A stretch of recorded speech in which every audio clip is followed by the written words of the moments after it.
News reporter. 1 महीना बाद asylum case बंद हो गया। तीनों बच्चे वापस आ गए, लेकिन एक अभी भी गायब है। जैक, प्रिया और एलेक्स की जिंदगी अब नॉर्मल तो बिल्कुल नहीं रही।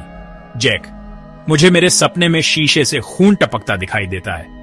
हर एक रात ऐसा लगता है जैसे श्राप मुझे छोड़ ही नहीं रहा। प्रिया, मैं अपने रिफ्लेक्शन से बात करती हूं, वो भी जवाब देता है। मेरी आवाज नहीं है, पर वो मेरे बारे में सब कुछ जानता है। एलेक्स, हर सेल्फी में एक एक्स्ट्रा परछाई है। वो हमेशा वहां होती है, छुपी हुई।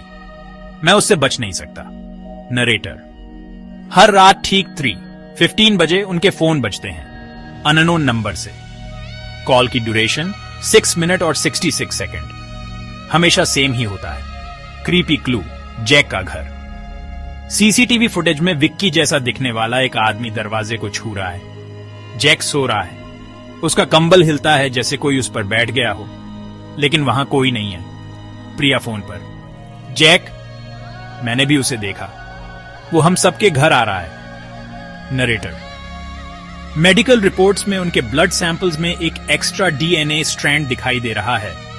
एक्स रेज में उनकी हड्डियों के अंदर कांच के टुकड़े बढ़ते हुए दिख रहे हैं। हर साइकोलॉजिकल इवैल्यूएशन में एक ही निशान, विक्की के कल्ट का साइन। एलेक्स रोते हुए, क्या हम बच गए? नहीं, हम अब उससे बंध गए हैं। नरेटर, वो भागने की कोशिश करते हैं।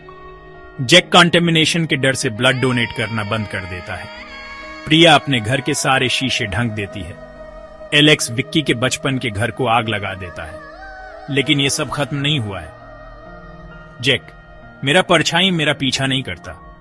ऐसा लगता है जैसे उसकी अपनी जिंदगी है। प्रिया, मेरा रिफ्लेक्शन चीखने लगता है, बहुत डरावना है।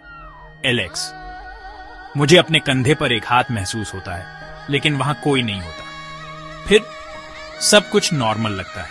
नरेटर, 6 महीने बाद जिंदगी बदल जाती है, लेकिन श्राप बना रहता है। जैक, मैं अब रात में काम करता हूं। मैं किसी भी फोटो में नहीं हूं।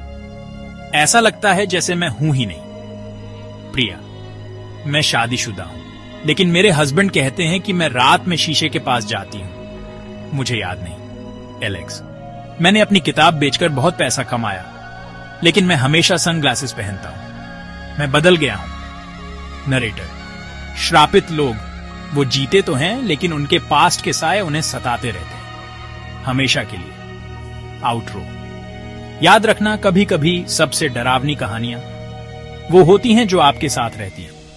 लाइक, सब्सक्राइब और नोटिफिकेशन बेल दबाना मत भूलना। अगली बार तक अच्छे से सोना।